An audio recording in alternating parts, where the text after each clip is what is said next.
If you want to enable double and triple tap gestures on Redmi Note 15 Pro Plus, we need to go to Settings, scroll down in here in order to go to Additional Settings, then open the gesture shortcuts, and we have the back tap option. In here we have the double back tap and triple back tap. You can select these options and decide what you want to do. We have limited options, but still the list is quite decent. Unfortunately, we cannot open a specific app, but let's say I'm gonna use the double back tap in order to take a screenshot. You can actually set up both of them at the same time if needed.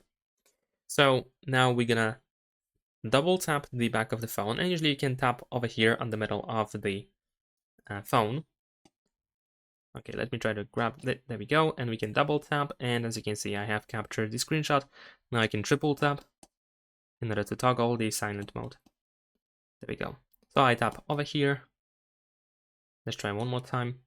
You can also feel a little vibration, like there is a little feedback when you actually perform the gesture correctly. And that's pretty much it. Subscribe to my channel.